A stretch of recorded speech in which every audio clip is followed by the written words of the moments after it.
Okay, so we are going to start off on, we're going to give you a little overview of just what is going on with book bans in the country right now. So I'm really excited to bring up Casey Meehan, who is the Freedom to Read Program Director at PEN America. If you guys aren't familiar with PEN America, you need to go check them out. I'm going to drop links to all the amazing organizations we have on this call tonight. The PEN America is leading it, well, Casey at PEN America is leading initiatives to protect the rights of students to freely access literature in schools. Previously, she served as the Associate Director of Post-Secondary Policy at a mission-driven education research organization called Research for Action.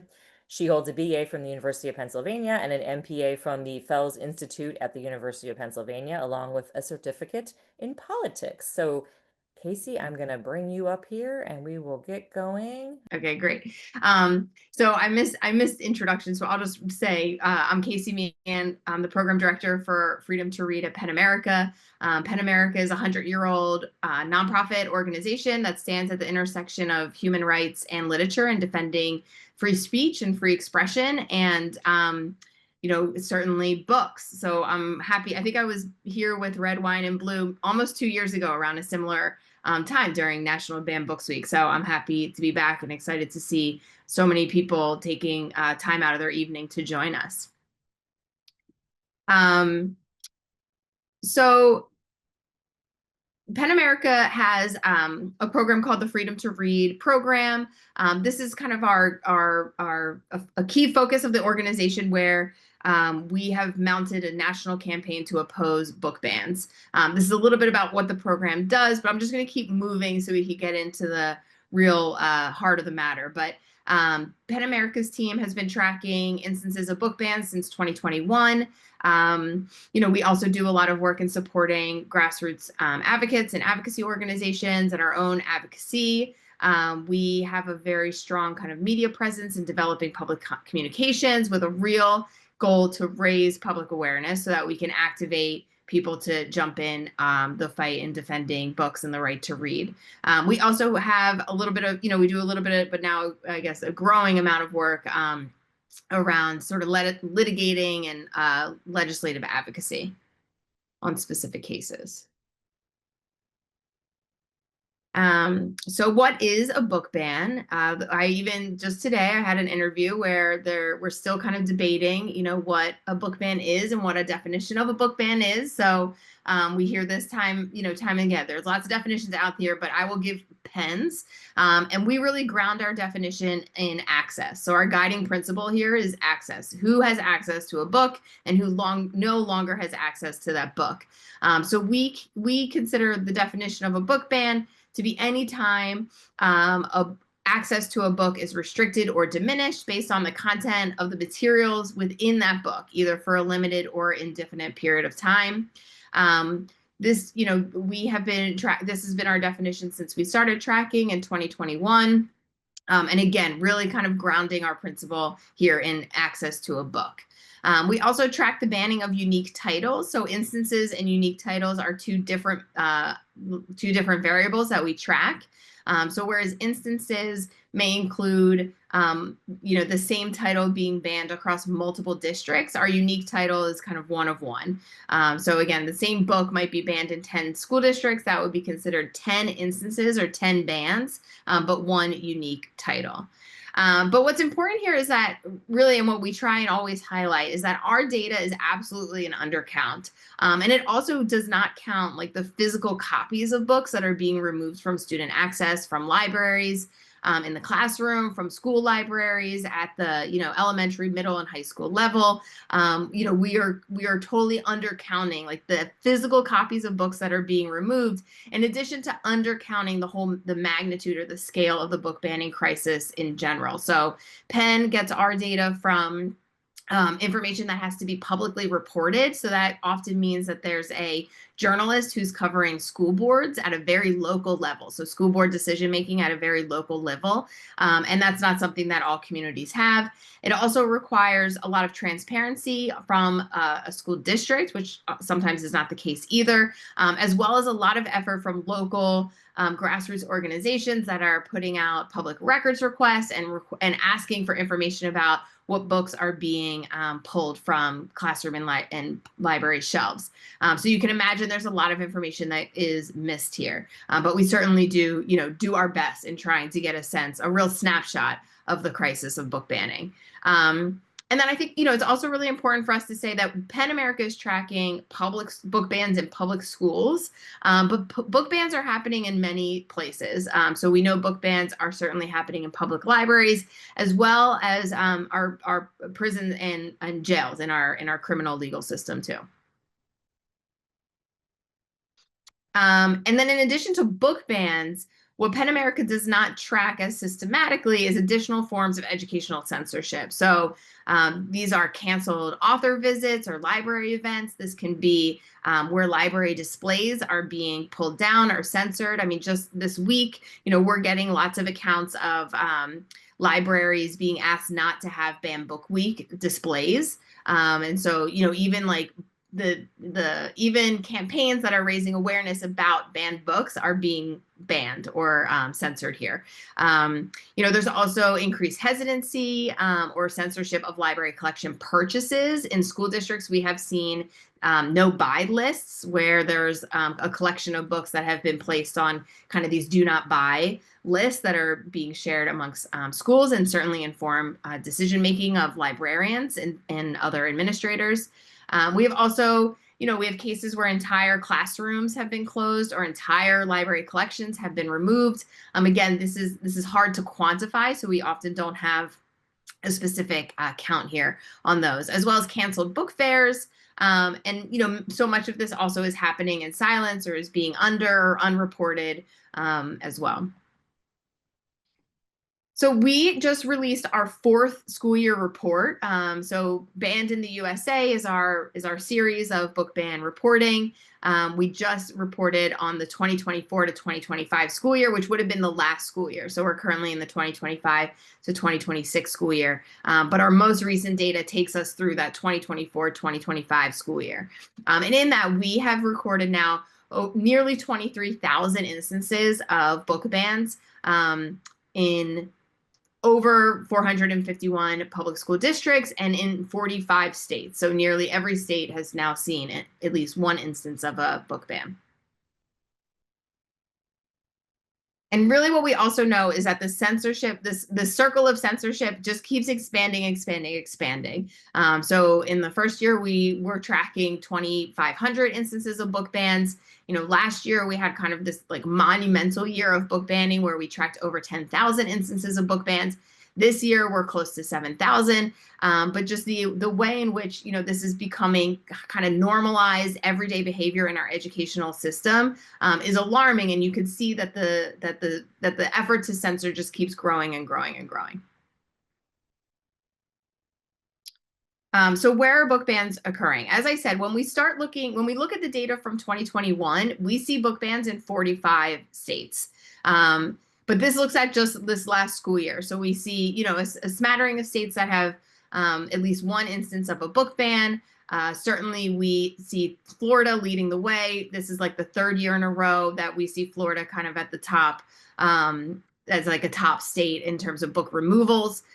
There's 2 reasons for this, which we can unpack. There's a lot of pressure to ban a book in Florida that comes from the state, that comes from school districts, that comes from local advocacy groups that are putting pressure to remove books. And we have an exceptional partner in the state of Florida, the Florida Freedom to Read project that is using public records requests to get really strong data from every school district across the state of Florida around decision making with books. So what books are being removed, what books are being restricted, what books are under review, and that really helps us put a real comprehensive picture as to what's happening in Florida. Tennessee is another example of this, where the Tennessean, which is a local state newspaper, pushed public records requests across the state. And again, once we kind of have these local actors, either advocacy organizations or newsrooms digging into this, the story just opens itself up. So after these efforts in Tennessee, we now have Tennessee on the map as 16 100 cases of bans last year. And then, of course, we also see incredible numbers of book bans in Texas.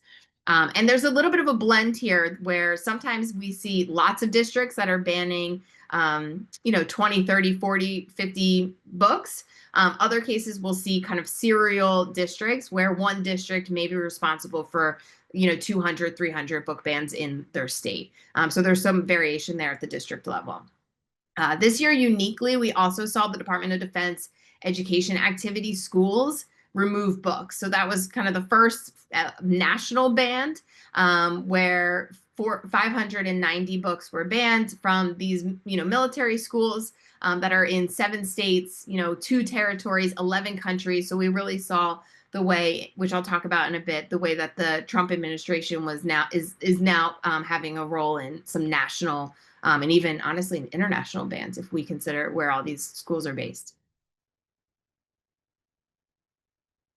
So there's lots of factors that contribute to book bans, and unfortunately, like a growing number of pressures that are contributing to book bans.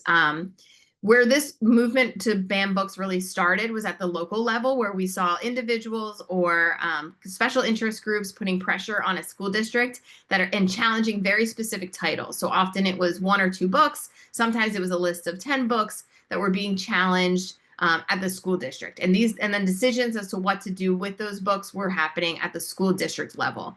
That is still ongoing. We see that we see that pressure continue where local or traveling members of groups that are looking to see certain content, certain titles, certain identities removed are showing up and putting pressure on school districts at the local level. We also have seen the way in which school boards and school board elections and how there have been kind of coordinated and well-funded campaigns to push majorities onto school boards have also led to policies being passed or decisions being made to remove books. So this is just a snapshot of some of local reporting of how there is a pressure to ban books playing out at a very local level. Increasingly, though, we also see the way in which there's like a state level pressure as well. So when we think about pressures coming from the state, we think about legislation. So there, maybe I might not have the exact number, but I'm going to say at least 13, maybe more states now that have legislation that makes it easier to ban a book, but also in some ways not just easier, but creates an environment that is really chilling.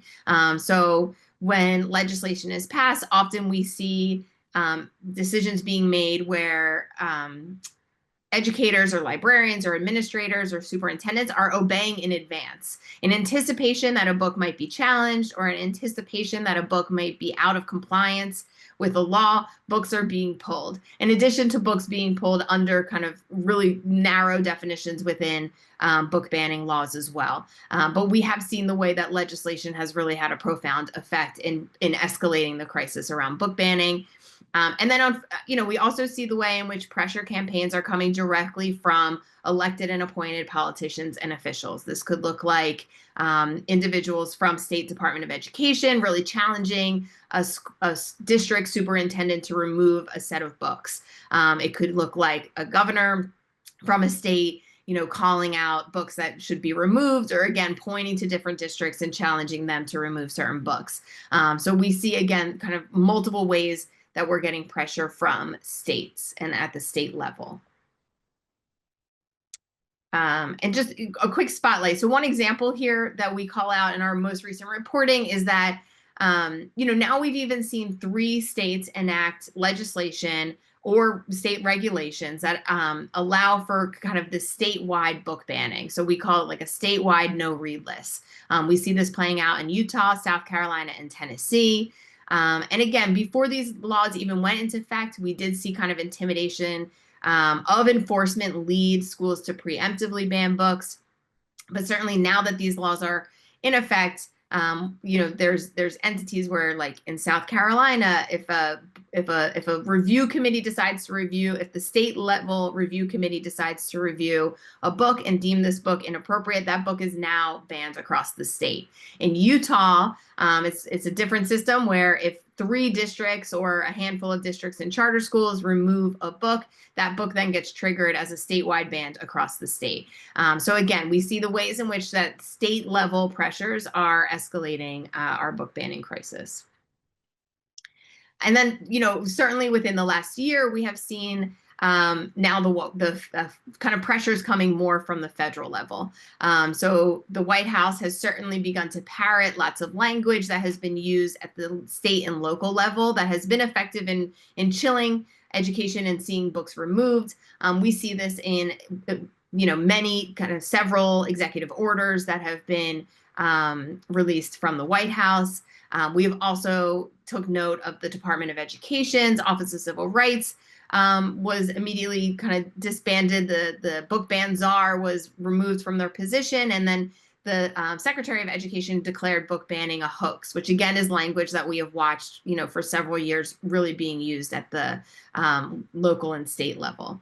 Again, we already talked about books that were banned by the Department of Defense schools.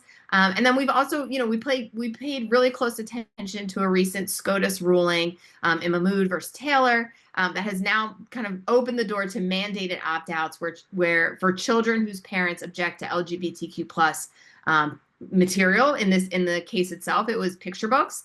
And again, we see that that decision from the federal level forecasts heightened censorship of LGBTQ plus content across school districts nationwide. I'm gonna jump through a few slides just so we can get to make sure we have time for the Q&A. But here, just a quick snapshot. These are the books, the most banned books of the 2024-2025 school year. The number at the top is how many districts remove these books. So we see, A Clockwork Orange to Judy Blume's Forever, being some of the most commonly banned books of this past school year. And I do think what's important here is this list this year does look very different from our prior lists. And, I think for the last several years, we've seen a really targeted campaign to remove books with LGBTQ plus content, books with characters of color, books that talk about sex and sexuality or even sexual violence be challenged and removed. And that is represented here, but certainly there are books that are missing that we often see on the top of our most frequently banned books banned books list. Books from like Beloved from Toni Morrison, Flamer, Mike Corrado, All Boys Aren't Blue by George M. Johnson. These are books, The Hate U Give, and these are books that have, kind of held on as commonly banned books in the first few years that are no longer here. And I think, there's a few reasons. Once books are banned, they have not yet come back. So we see a lot of books that were challenged early on not make their way back until into the bookshelf. So again, this circle of censorship keeps growing and growing and growing. So this is kind of another sweep of books that we see being removed from access. Again, just a quick snapshot of what kind of the top authors that were banned this year. So from Stephen King to Sarah J. Maas to Lauren Miracle, again, just a huge swath of literature being challenged and removed. I did note this, but certainly there's certain content areas, identities, topics that are overwhelmingly targeted. Again, these are LGBTQ plus topics, and particularly books with trans identities, books about race and racism, or books with people of color, and then books that talk about sex, sexual assault, as well as books that talk about healthy relationships, consent, and bodily autonomy. But I will and I think we'll get to hear more about this from Maggie and Lee, but it's important, I think, where we now have seen kind of this normalization of book banning, we're also seeing, everyday book banning is met with everyday resistance. So our recent report tracked of the 87 districts that we have data on that removed books in the last school year, 70 of those districts had really active campaigns opposing book bans that were mobilizing and showing up and pushing back against the censorship in that particular school district. And we see this across many actors. So students at the forefront, parents and community members showing up. Authors are so critical in this moment as they speak up for their works, but also for one another and the value of literature, particularly for young people. And then we see more and more lawyers that are jumping in to challenge the constitutionality of book bans, as well as legislatures. There have been several states and governors, I should say, that have passed Freedom to Read Act bills that have been that are really putting in protective measures to ensure that book bans have no place in their state. So these laws that really codify good best practices, that put in protections for authors and writers and educators and librarians, and sort of are proactive in quelling, the push to ban books. So there's lots and lots of ways that everybody on this call can get engaged. And again, it's so amazing to see so many folks here on their Tuesday night. So, but join us. I think if you're here, that's fantastic. And there's so much you can do. Support your local library, support your local public school, support student organizations in your area, support author organizations, support organizations like PEN America and others who are, working to push back against book bans. Certainly attend your meetings, ask questions, speak up, tell your elected leaders how much you care about books and how much you oppose the censorship of books. Join us and all the folks on the call in our specific calls to action that we put out that seek to defend the right to read. And then, PEN, as well as every group that's on this call tonight, has lots of other ways to get involved on some of our action pages. So I will stop there because I really want to spend as much time as we can in the Q&A and hearing from Maggie and Lee. But again, thank you so much. Please reach out if you're on and you have more questions, and I'll be sure to share our resources and slide deck with Julie and Julie so they can share. All right. Well, thank you so much, Casey. I really appreciate that. I'm going to take the spotlight off of you. Okay, I'm going to do a really quick intro so we can get right to the questions for our authors here. We are really glad to have them joining us tonight. So Lee Wind is the Chief Content Officer for the Independent Book Publishers Association. He's also an author who writes the books that would have changed his life as a young gay Jewish kid. His latest nonfiction book for readers, 11 and Up, is The Gender Binary is a Big Lie. His young adult novels include the gay teen homage and critique of James Bond movies, A Different Kind of Brave. His picture books include Red and Green and Blue and White, and the Lambda Literary Award for finalist for Love of the Half-Eaten Peach. Lee was recently awarded BISG's Industry Champion Award for co-founding We Are Stronger Than Censorship, which is his organization that buys and donates 2 books to offset every one that is challenged. So we're going to get more information about his organization. And then we're also really glad to have Maggie Takuda Hall, who has an MFA in creative writing from USF and a BA in art from Scripps College. She's the author of numerous award-winning best-selling children's and young adult books, including Love in the Library, The Mermaid, the Witch, and the Sea duology, Squad and the Worst Ronin. She's been called one of the most unflinching voices in contemporary genre literature. 4 of her 6 books have been banned, so I'm going to be in the fight there, Maggie. She is a founding member and president of Authors Against Book Bans, lives in Oakland, California with her husband, children, and objectively perfect dog. I really, really love that. So I think my dog's objectively perfect too, but we can talk about that later. So both of you have had your books challenged or banned. We'll start with you, Lee. Can you share about the types of books that you write and what it felt like the first time you learned that one of your books had been targeted? Sure. I have a kind of interesting origin story about my book. So this is the first book that I sold, but it wasn't to this publisher. It was sold to a big corporate publisher. And then it's called No Way They Were Gay. And it's profiles of people from history that are sort of surprising, that were men who loved men, women who loved women, or people who lived outside the gender binary, or people who love without regard to gender. It's for ages 11 and up. It's sold to an imprint of a big corporate publisher. And then when Trump was elected the first time, they canceled the book contract. And then it took a few years to find another publisher brave enough to publish it. And it ended up with Learner, which ended up being great because they're really into schools and libraries. But like that was almost the first time that I experienced, like, because of the books I want to put out in the world, the books that would have changed my life. Getting sort of like pushed back on it. And then as time has gone on and my books have been out, like the Gender Binary is a Big Lie, which is the latest one in that series. This was on that Department of Defense, whatever weird list that covered 11 countries and all their schools. when I share with people like, oh, I have another book was on a banned list, the general response is congratulations, which always kind of like stops me because it's like, I guess like at the very beginning, like when it just started, like it was nice that the book was included, like it wasn't overlooked. But really, I think people say congratulations because there's this idea that people have that, oh, well, if your book gets challenged, then it's gonna be a bestseller. And I think that maybe that's true for the top 10 list of those books that get all that attention, but generally it is not true.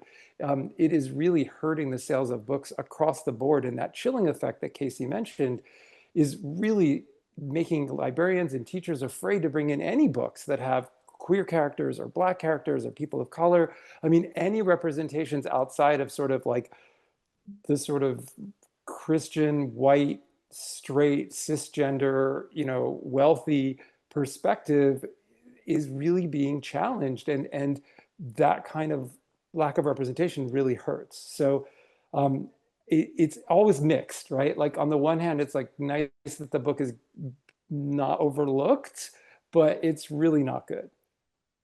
I saw Maggie, you were shaking your head when he was saying that. So Yeah. So Maya Kobabe, who's the author of Genderqueer, which was one of the most banned books in the country for years, has been really transparent about our financials to do with it because there is this such a common misconception that being on the most banned list would give you a boost in sales. And in fact, it hasn't. It's actually been a force driving sales down because as more and more libraries and school markets feel worried about carrying your book, the more your market constricts. So I think it is basically only Art Spiegelman, who wrote Mouse, that saw like a significant boost in sales. And I think it's because he got stoned and did a Fox News interview. And you know what? Bless him. I thought that was pretty great, but it wasn't like indicative of the normal author's experience with getting banned. And I'll add that my day job is I work for the Independent Book Publishers Association, and we're hearing from those are the publishers that are not the big corporations. And we're hearing from our publisher members that, especially the ones that focus on publishing books for underserved communities, that their sales to schools and libraries are down almost 50%. And you think about the ripple effect. If the publishers are selling 50% less books, that is going to ripple out to everybody, right? They're not going to be able to acquire as many books. They're not going to. It's going to affect the authors. It's going to affect the illustrators. It's going to affect everyone through to the readers. let's talk a little bit too. And Maggie, I'd love to hear your perspective since you've had four books banned, like just what it feels like when you find that's happening. And then what does the ban mean? Both of you write for young readers. What does banning mean for those kids who most need to see themselves in your stories?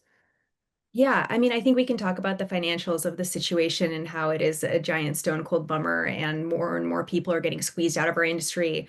But to me, the real tragedy is all of these kids who are cheated out of the story that could save their life or change the way that they think or open their heart to somebody who they had never thought to consider before.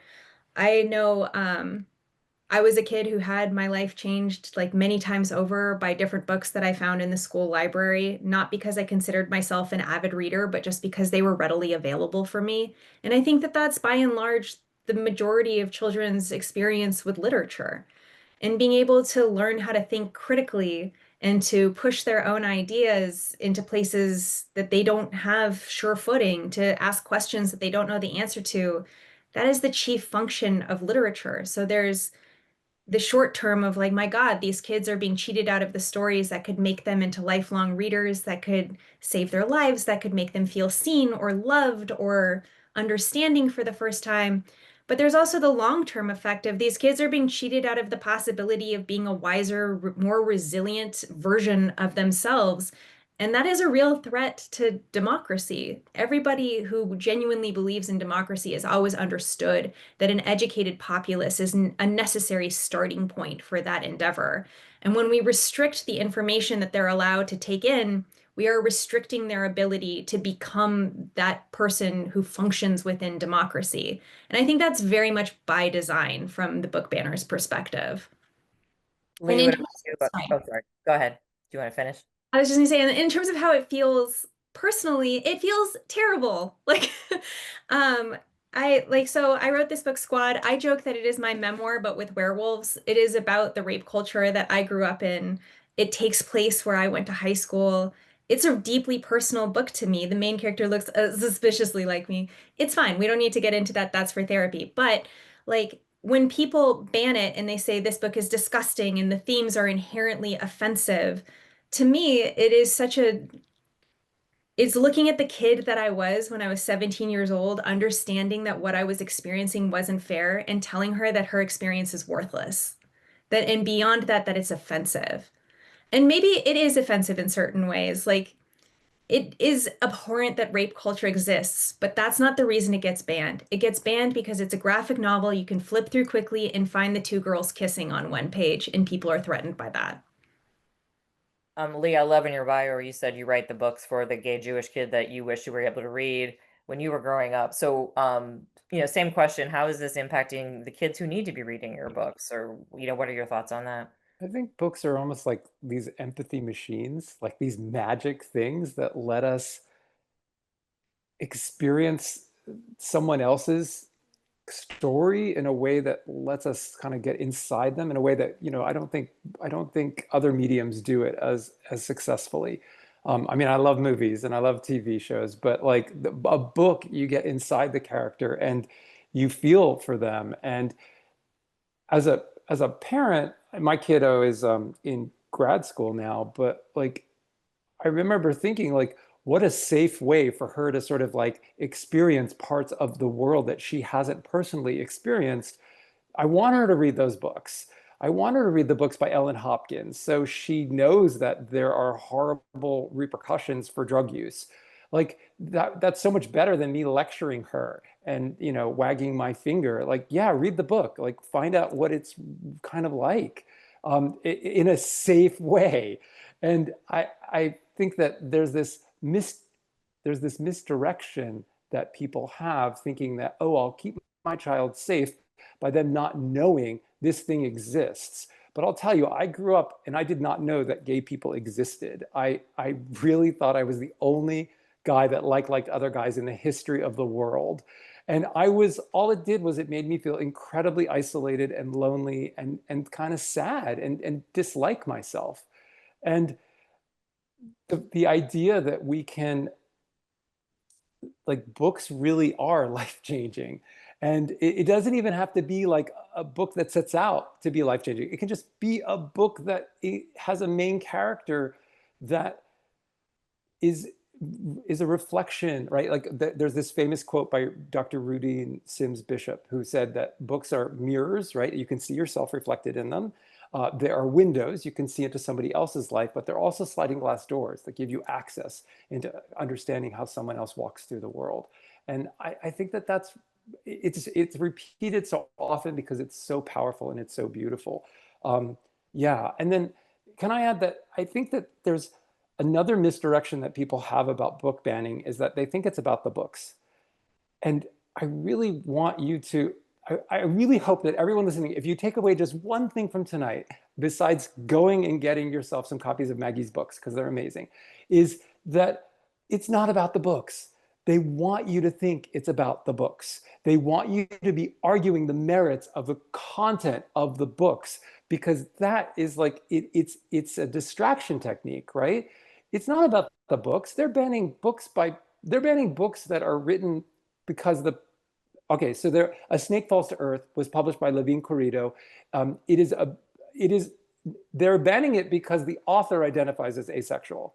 And like, that is like, blows my mind, right? Like, they're banning books because of the author identifying in one way or another. And they're just trying to create this chilling effect and make people feel isolated and alone and not have empathy. Because if we don't have empathy for each other, then we don't stand together against this sort of power structures. Maggie. If I may just piggyback on that, because I agree that it is also not about the books. And most of the time, the people banning these books haven't read the books. Like, we all know that. We all know it instinctually, even. But I think one of the things that's really important to understand is that it is about defunding our public institutions of learning. a lot of the times when you look into the legislators who are introducing the legislation that Casey was talking about that creates statewide bans, that creates a chilling effect that's by law, there are people who also stand for school vouchers and who don't believe in the separation of church and state and who don't believe in the public good of public institutions of learning.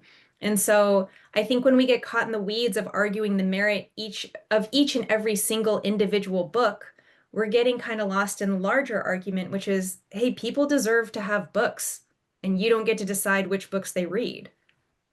Absolutely. Maggie, I know we only have you for a few more minutes, so I do want to jump ahead real quick and talk about Authors Against Banned Books. So you helped to launch that organization. Can you talk about what inspired you to start this group and what are some of the more powerful or creative ways you've seen authors push back against censorship? Yeah, absolutely. So I am the author of this book, Love in the Library, and in 2023, I was offered a licensing deal from a different publisher called Scholastic to carry this book into schools, but my offer came with a caveat, which was that I had to remove all the language in the author's note. I'm sorry, I should have said that Love in the Library is the true story of my grandparents who met in a Japanese incarceration camp during World War II. And in my author's note, I'm really frank about the fact that that wasn't an isolated moment of state-sanctioned racism in our country's history, and what had happened was racist and unjust. And Scholastic made me this offer, but they wanted me to remove any language talking about how it was not an isolated incident, but also the word racism altogether. To me, it's impossible to tell the story of Japanese incarceration without using the word racism. So I said no, and I said no publicly. And as a result, I was invited to go speak a lot of places. And one of the places that I went to go speak was at the Idaho Library Association as their keynote speaker. And I gave my little speech about how, we have to tell history honestly, that, we have a sacred duty to our children and to the future, etc. And it's a speech that I gave like a lot. And I think it was a good speech, but people were like weeping in the audience. And I was like, there's something else going on here. And as I started talking to these librarians, I was disgusted and shocked and horrified by the things that they were going through. They were being doxxed, harassed, sent death threats, like just unfathomable crimes against these librarians for the crime of doing their jobs, of trying to get books to children. And I resolved after that that I was going to meet this moment with at least a fraction of the courage that they were meeting it with, and I would be damned if I'd let them fight alone. And I had kind of a half-baked idea that I would like create like a punk rock ban alert network for authors. And so I reached out to one of my friends, David Levithan, who's also the editorial director of Scholastic, who's really well connected. He's really has been involved in this fight from go. His book, Two Boys Kissing, is often banned, and he's been a plaintiff in many of these lawsuits. And I was like, hey, do you have a contact at Penn? Do you have a contact at ALA? I'm trying to get this thing done. And he was like, oh, you could do that by yourself, and all the more power to you. I was trying to get a group of friends together to maybe work on organizing authors like as a group. And I was like, that sounds much better than me going this all by myself. And so we got together and we formed Authors Against Book Bans. And now I think we're about 6,000 members all across the country of book creators. And we are, from my perspective, teaching book creators how to be activists. We are teaching them how to speak at school board meetings, to do things like make school board candidate card rating cards where we give them a red, green, or yellow rating depending on where they stand on book bans, because we know that school boards are where so many of these decisions happen. And sometimes just getting your 15 Facebook friends to change how they're going to vote in a school board election could be enough to sway it, depending on where you live. And I've just been extremely proud. And I think the thing that is sort of our like feather in our cap for Authors Against Book Bans for 2025 is our Rhode Island team passed the most significant piece of anti-book banning legislation that actually includes protections for creators and librarians as well, when they are facing these as First Amendment attack, like an attack on their First Amendment rights, which is really exciting and unique in the country. And that happened because two of our state leaders in Rhode Island cared enough to get it going. And they wrote that model legislation and they built that coalition. And those of us in National, we threw every resource we had to help them. We helped them make all the connections, but it was really just like Jeanette Bradley and Padma Venkatraman taking this on their own. And now we are able to use their legislation as a model for other states where we're working really hard to get it passed, like in Massachusetts, Colorado, Washington, and Alaska. And to me, it was such an indication of hope that I wouldn't have thought to have. Because if you'd asked me in 2024, do you think AABB will get any legislation passed in 2025? I would have been like, no. But thank you for your ambition. And I love that I was so wrong. And I think the thing that has been most meaningful to me is watching creators who've never spoken up before really step up and meet this moment because they're horrified by what we're seeing and they understand that what we're seeing is an existential attack. And even though book bans can get really lost in the greater scheme of all of the sort of federalized fascism that we're watching unfurl right now, it's still a front where so many of us are capable of pushing back. When fascism goes federal, we all go local. And so starting to focus on our school boards and on our state legislatures and doing a better job of understanding those politics and holding those people accountable has been really meaningful and has been really powerful. And so we've even had successes in places like Florida, where, again, I never would have thought we would be successful. I was willing to throw down, but they tried to introduce a bill this last season that would have undone the burden of the Miller test, which is how we legally evaluate what's obscene. And for me, the Miller test is my canary in the coal mine. When the Miller test gets overturned, I'm leaving the country because I know that I will no longer be safe here. And so I was really proud we had people from Massachusetts, California, Oregon. We even asked people from Texas to write into the state legislature. We held a press conference with Judy Bloom and Jason Reynolds and Lauren Groff to call attention to the issue. We did everything we possibly could. And those bills just kind of petered out and died. And may they rest in peace. Well, you're singing the red, wine, and blue song when you're talking about local, that's where to go, I exactly know. expressing it here, and how you talk to 15 friends. You can swing a school board election. Yes, you can. Maggie, speaking, I know you have to actually go to school and I pick do. up. We will see you, and I'm going to switch to Lee, and then we're going to get to Q&A because I know Casey's hanging out waiting for that. But Lee, I do want to touch a little bit on your organization before we jump into Q&A. So you helped to create the organization called We Are Stronger Than Censorship. What inspired you to start it, and what do you hope the movement achieves in this fight against book bans? Yeah, absolutely. So, and Maggie is so great. I'm so glad she was here. So when No Way They Were Gay started to show up on a lot of the banned lists, it got some nice awards too. It got on some nice lists, but when it started to get on some of the crappy lists, I was invited to a meeting that Dr. Taslin Magnuson runs for authors that are in that position. Taslin is the person that helps with a lot of gathering the data. She works with Casey at PEN America and holds a lot of the data on book banning in the US. But she also hosts these sort of like a Zoom call like we're on now, that's a little bit of a support group. And so she and I became friends, and I was talking to her about how it felt like everything on our side was everything on the freedom to read side felt like we were playing defense. And I put the challenge to her, and then we had a series of calls brainstorming how could we go on the offense. What did going on the offense about book bans look like? And this wasn't to supplant any of the other things that are happening, but book banning is so huge. We figure like there's probably room for another set of hands pushing against it. And so the idea was if we can buy and donate 2 books to offset every 1 book challenge, maybe we can start to slow this sort of like out of control emergency, like out of control train, like pull the brakes on this runaway train. So there was like one person in Wisconsin in 2023 that challenged 444 books in their school district. And if that person knew that in response, 888 books were going to get purchased and donated, maybe they wouldn't have done so many books. Like, first of all, that they need to change the rules. Like, that's too many. But So in addition to changing the rules, in addition to fighting all these sort of like the legislative battle, in addition to all this independent stuff that people can do in terms of like working on the elections and speaking up and talking about books, we decided that this was something cool we could do. Also, corporate publishers are putting out some beautiful books, not to take anything away from them, but in my experience, independent publishers who are mission driven are really much more the drivers of diversity, especially when it comes to children's literature.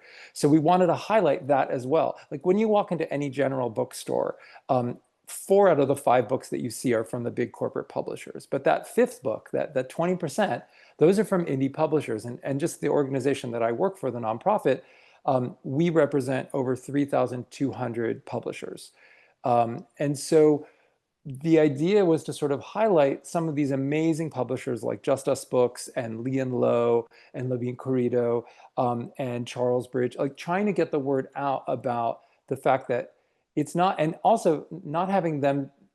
So those are the books we're buying. We're buying the books from these independent publishers. And then we're teaming up with really cool nonprofits all over the country, including Red, Wine, and Blue, who had, I think it was 18 of the Trouble Nation groups volunteered to help us distribute books this fall. So that to me, it's like it's empowering. So we're raising money in 2 ways. We're having people just donate. If you donate $160, that's 20 books to offset 10 book challenges. If you buy a t-shirt, my t-shirt says strong like a reader, but we have strong like a teacher, we have strong like a librarian, we have strong like a bookseller, we have like 13 different designs.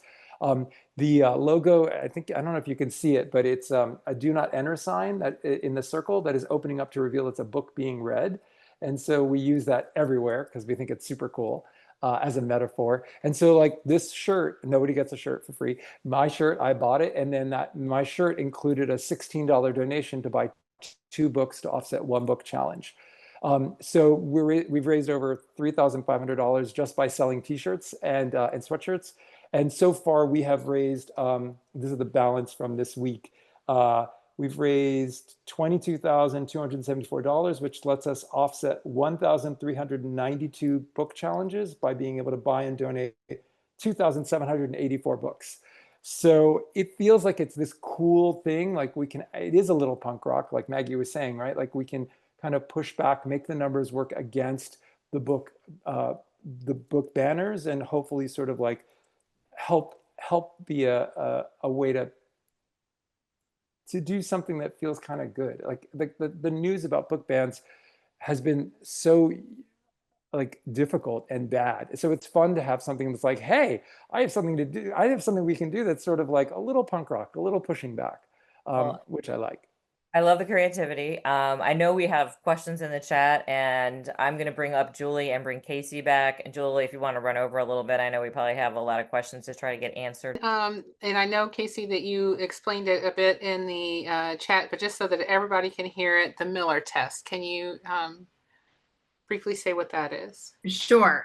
But I must also say that I'm not a lawyer, but I can explain it, which is that, this has been a test that has been used, for like founded in Supreme Court law, has been used as kind of precedent around what is the legal definition of obscenity or pornography. You see it kind of used hand in hand. So, but a few things that I think are always where we see efforts to ban book kind of ignore. But within the Miller test, you have to have a book, you have to review the book or consider the book in its wholeness.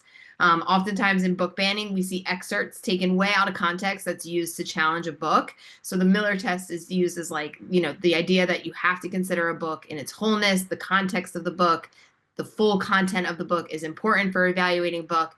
That's a big piece of it. And then there's like a 3-pronged test around whether like a book, something to be considered obscenity has to meet all 3 pieces of this test. And that is that it appeals to like prurient interests. It is, offensive, patently offensive for the sex and the sex content.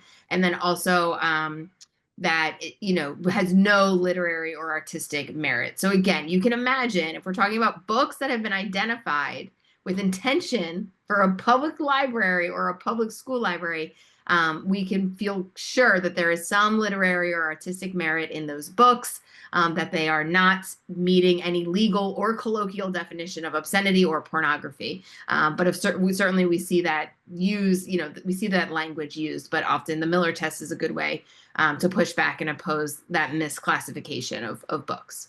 And if I can, And so what, sorry. oh, sorry.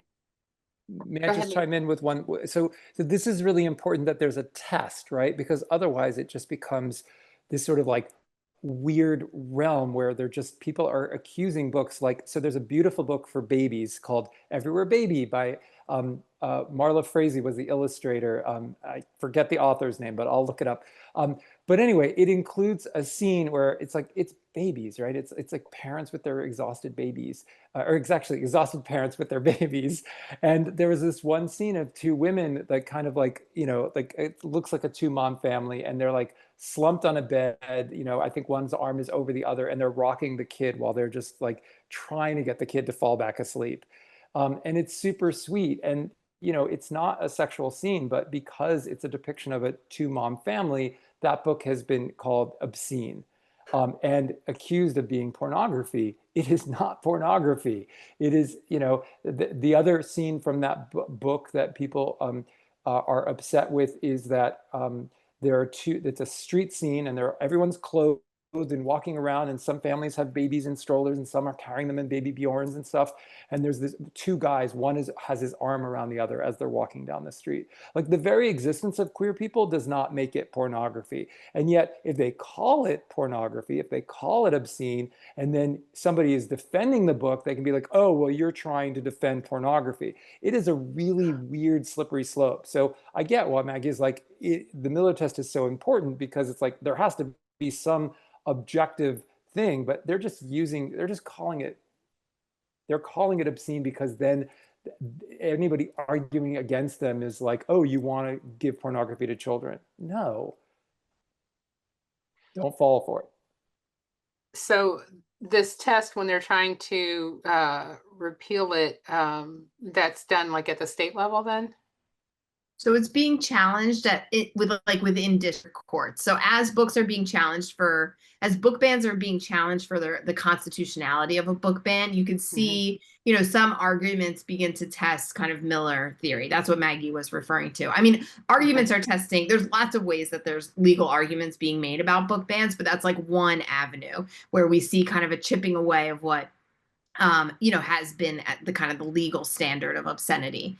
But I think, you know, what we've also seen is legislation is increasingly vague, is increasingly broad. So even when they're not applying the Miller test, you could see legislation. I know somebody mentioned, you know, Idaho, Missouri, Tennessee, Utah, Florida, Texas. There's lots of legislation now that offers these very vague terms of like, can have books that have any sexual conduct in them. And you're like, what does that mean? So you can see that there's like legislation that's almost stricter than the Miller test, right? So I think that's part of where we're seeing kind of a more legal battle over, you know, does that definition kind of supersede what we would have the long-standing definition of the Miller test, is if state laws are just prohibiting, you know, blanket terms or vague ideas of what's in a book. Are banned books being destroyed? Sometimes, yeah. Yes. I mean, we have seen, you know, I have images, like there are pictures of books showing up in dumpsters out back, or I know cases where books have been in warehouses for years. You can imagine, even like, I think about this all the time because I really do, like, I love public school is just so critically important. And I know, like, I can imagine many of us here feel this way. And in terms of like resource use, like there are schools that are paying to house books in like warehouses because they can't bring those books into schools. And these are books by incredible authors, you know, that we just should have access to. So when you do have this kind of imagery, I do think it just elevates what's happening. But yeah, certainly books have been, you know, thrown out, books have been, you know, stored away, books are still kept in, you know, closets or warehouses. We have seen some instances where other districts have like bought the books like out of state. Like there's like lending programs between the districts that are banning the books with districts that can have the books. So you do see kind of the way in which I feel like there's so much that you could, like, somebody should really be studying that side of it too. But books get removed. Sometimes they go home with families or with educators. Sometimes they go, tucked away in storage. But yeah, certainly they are also being thrown out. Someone else asked if there was an effort of people stealing banned books every time they hit the shelves. Yeah, we've heard.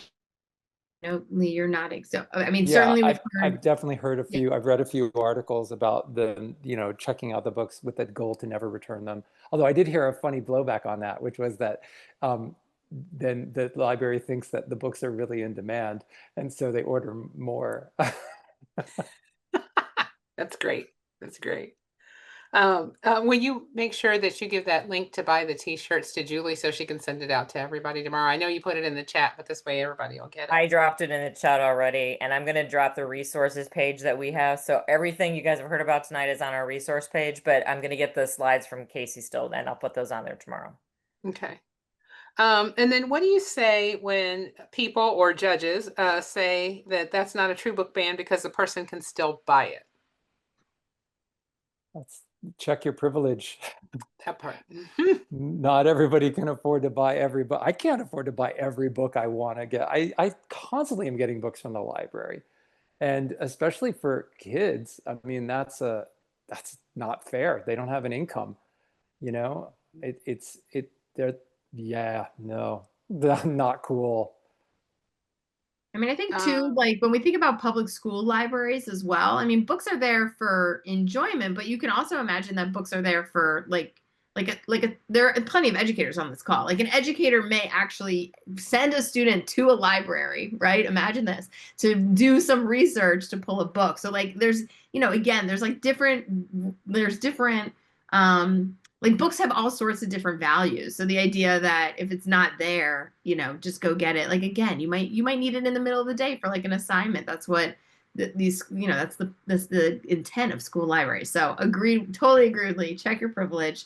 I think we all just need to remember that, libraries house hundreds, thousands of books, as many books as you can, that serve very different purposes and have different needs, and students, you pull them for all sorts of different reasons. But Right, yeah, and- but definitely I think that I did mention this in the comment too, how this issue is being litigated is something for all of us to be paying attention to. Okay. I'll just add that I heard something interesting the other day. They were equating book banning to like not liking cheese and being lactose intolerant, and saying like, well, you know what, like it's like a supermarket.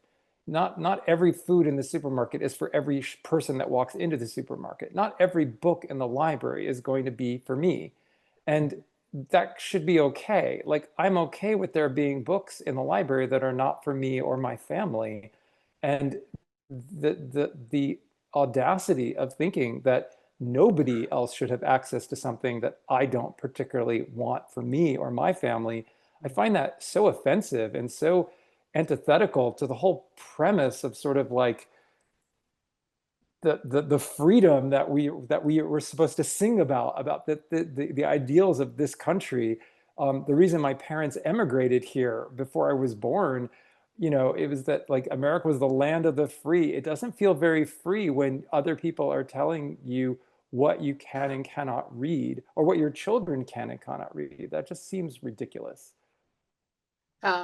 And I know that you all have touched on this a little, but someone had asked in the comments, is fighting back, does that even really make a difference? And so please share how that absolutely does make a difference.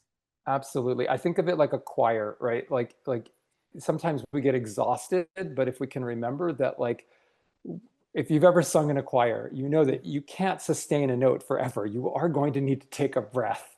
But knowing that other people are carrying that note forward, it lets you breathe. It lets you take the rest you need. It lets you turn off social media for a day and then come back to it when you have energy. I think community is the antidote to all of this hate and, you know, manufactured chaos that we are all being deluged with. It is chaos, mean-spirited stuff by design, which I think you all know, right? Like the chaos is the point. They want us to be overwhelmed. So coming together as a community and taking actions, even small actions, like thank a librarian, read a book that is about somebody that's not like you, and then tell somebody about it if you thought it was great. You know, I will share that the last book I read was, I listened to the audiobook. It was a remix of Pride and Prejudice, but with it was a YA book for teens, and it had trans main character, and it was beautiful. It was called Most Ardently. And like, okay, that's me. I'm doing my bit, right? Like I'm sharing with you a book that I loved that needs attention, and that's really how books are successful in our world. It's word of mouth. Well, I do want to thank you both for being here. I'm going to ask Julie, kick it back to Julie to close this out here, because I thought what you said, Lee, was absolutely great to end on. Yes, and we appreciate you both being here, and we loved having Maggie here. She told me she had a hard stop, and she definitely did have to pick up a kid at school. So, and I do want to say, I just want to share really briefly. So, for all of you who are like, "Do we make a difference?" We have so many stories, you guys, of people fighting book bans and making a difference. There's a teacher in York, Pennsylvania, and her students walked out twice, and they got all these books put back on the shelf. They even wrote a book about it. So, you know, one of our own organizers, the reason we found her was because they were trying to not only ban books in her library, they were trying to defund her library. And parents in the community just didn't know. So she organized them, and you know what? They saved the library. So yes, when you push back and you organize, you actually do make a huge difference. And Julie and I train. We have a training on how to fight book bans. So that'll probably be back up in November or December. We're in GOTV right now. So everybody go make sure all your friends are voting. Make sure you're voting for school boards. All right, long-winded goodbye, but thank you so much to Lee and to Casey for all this wonderful information. I will send an email tomorrow. Casey's going to send me her slide deck, so we'll put that on our national events resources page. The link will be in the email, and we will hopefully see you very soon at another event. Everyone have a good evening. Good night. Night.